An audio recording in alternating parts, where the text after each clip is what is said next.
Hey guys, it's Jesse from Solpre, and I want to talk about the elephant in the room this time of year. How to keep your New Year's resolutions.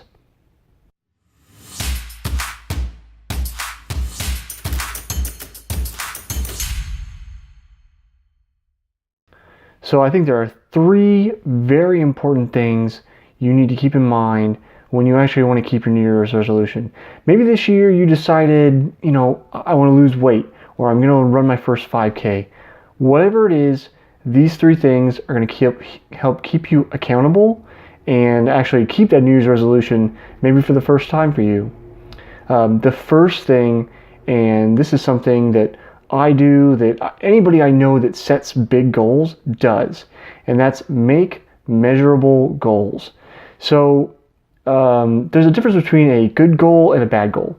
So when you set a goal, if you just say, for instance, I want to lose weight, that's not a very good goal. Not to say that you shouldn't lose weight, but there's no way to tell when you've actually accomplished what you set out to do. You keep moving the goalposts as you lose weight, or if you gain weight, then maybe you get discouraged.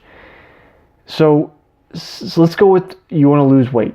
Say this year you want to lose 30 pounds. Well, you need to make it into a measurable goal. Okay, we have 30 pounds. But more than that, you have to break it down into bite-sized steps. And this is going to help keep you motivated throughout the year. So with 30 pounds, say you want to lose 30 pounds this year, there's 52 weeks in the year, meaning you want to lose roughly 0.6 pounds a week. Okay, well, how do we do that? Here's where you break your goal down even farther. 0.6 pounds a week, there's roughly 3,500 calories in a pound of fat, meaning you need to have a calorie deficit of around 2,000 calories a week, or 280 calories a day.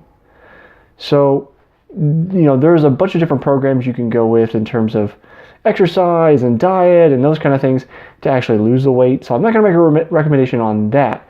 However, once you have that concrete goal in mind, you know that, yes, I hit it today, or no, I didn't hit it today. There's no maybe, I don't know, because, and this part is number two, some days you're going to feel like shit. Maybe you hit your goal. You just don't feel good today for whatever reason. It's tough. You're getting tired. You want to go back to your old habits. You just don't feel good today. And there are other days you may even actually feel good and you didn't accomplish what you set out to do. Our feelings sometimes are not reliable indicators of how we're progressing. That's why you have that first step in keeping your New Year's resolution by making measurable goals. You have to measure to know that you're accomplishing. No matter what you feel, it's a very easy yes or no.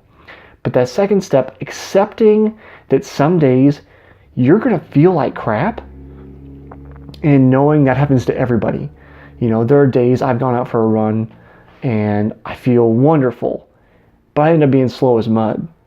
And then there are other days where I just feel like horseshit the whole way through, just terrible. And, the watch tells me I'm killing it. So those numbers for me on the watch help keep me accountable to what I'm doing. Even if I feel down, I know, okay, my body's responding. I'm on it today. Keep after it. It doesn't matter how you feel in that second. Accept the pain, accept the suffering, and allow yourself to continue forward. The last part is going to be a little bit more difficult, but you also got to give yourself the chance to dig deep and accomplish this part. And the last part is actually to change the story you tell yourself about who you are. Now, it sounds a little bit ambiguous. I was first introduced to this idea by serial entrepreneur Peter Sage on the London Real podcast. I think I had thought about this before, but he really helped solidify the idea.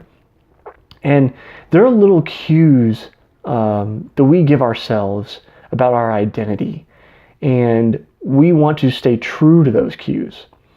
So the example that Peter gives is a smoker that's trying to quit.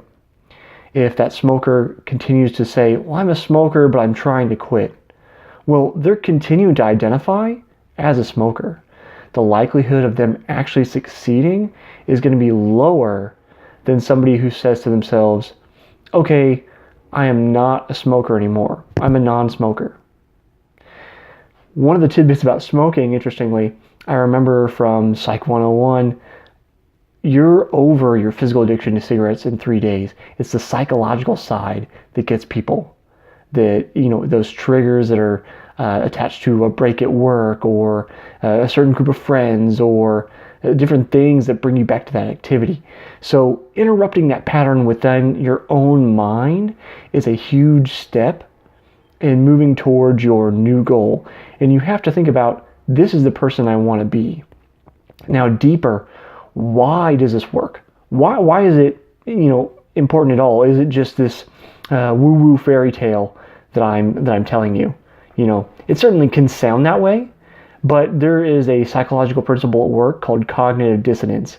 So cognitive dissonance is when you have a difference between your behavior and your thoughts.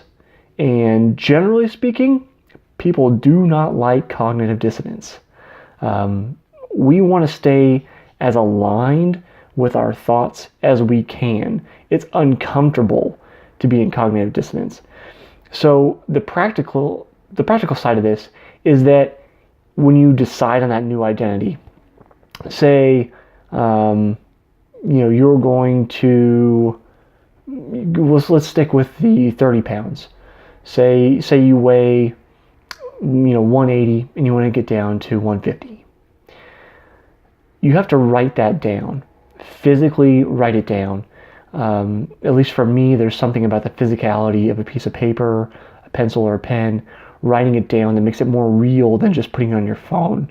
You can try it either way, but my suggestion is going to be take a piece of paper, write it down, and say, I am 150 pounds. And then also describe how you feel. I feel thin, I feel lean, I feel confident, I feel beautiful. And you want to repeat those things to yourself in the morning when you wake up, and again when you go to bed. Now, I know it's going to be uncomfortable to begin with because it's a lie. You aren't there yet. But the idea is that you're going to help yourself get there by aligning your self-image with your target or your goal. So those are my 3 things I think are super important if you want to keep your New Year's resolution this year. If you have any questions, leave them in the comments below. Don't forget to subscribe and stay tuned for more videos.